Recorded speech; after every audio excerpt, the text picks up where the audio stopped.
আসসালামু আলাইকুম দর্শক। তো কেমন আছেন আপনারা? আশা করি অনেক ভালো আছেন। তো আজকে চলুন ছোট্ট একটি কথা বলি, সবাই মন দিয়ে শুনবেন, আর হ্যাঁ, পুরোটা শুনবেন। একদিন একটা ছেলে তার মাকে জিজ্ঞেস করলো, মা, আমার জন্য তোমার মনে তো পড়ে গেল, আমার কিছু হলে সবার আগে তুমি কি মন করে জানো? আমার যদি কিছু হয় সবার আগে তুমি কি করে জানো? মানে আমার জন্য তুমি এত কেন করো? তুমি নিজে না খেয়ে আমাকে খাও, তুমি নিজে না শুয়ে আমাকে শোয়াও, তুমি নিজে না ঘুমিয়ে আমাকে ঘুম পাড়ো, আমার জন্য তুমি এত কেন করো? মা বলল যে, বাবা, তুই যখন আমার পেটে ছিলি না, তখন আমার মন যেটা বলতো আমি সেটা করতে পারতাম না, আমি যেটা খেতে চেতাম সেটা আমি খেতে পারতাম না। যখন আমি ঘুমোতে গেতাম, যখন আমি একা শুতাম, তুই ব্যথা পাবি বলে আমি শুতে পারতাম না।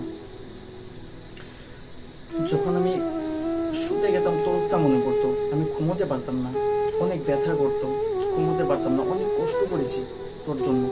10 মাস 10 দিন পর যখন তুই দুনিয়ায় আসলি, তখন আসার সময় প্রসবের বেদনা কত যে কষ্টের, সেটা একমাত্র শুধু আমি জানি আর আমার আল্লাহ জানে।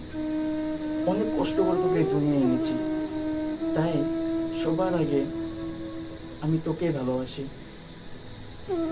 আমার কাছে আমার সন্তানই সব, তুই অনেক প্রিয় আমার কাছে। এই বলে মা তার সন্তানকে জবাব দিল। তো ভেবে দেখুন, ছোট্ট একটু বুদ্ধি খাটান আর ভাবুন, যিনি আপনাকে জন্ম দিয়েছে, যিনি আপনাকে জন্ম দিয়েছে, জন্ম দিয়েছে, সে যদি আপনাকে এত ভালোবাসতে পারে, এত ভালোবাসতে পারে, তাহলে যে আপনাকে সৃষ্টি করেছে সে আপনাকে কতটা ভালোবাসবে? ছোট্ট কথা, বুঝবেন। আর চ্যানেলটা সাবস্ক্রাইব করুন। নতুন ভিডিওতে আবার দেখা হবে, আবার কোনো একটা কথা বলবো। ভাববেন, প্রথম ভিডিও তো হয়তো একটু কিছু হতে পারে, তো প্লিজ সাবস্ক্রাইব করুন আর ভিডিওটা শেয়ার করুন, যাতে তাদেরও একটু বুঝতে পারে।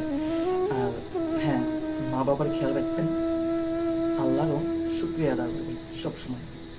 আসসালামু আলাইকুম।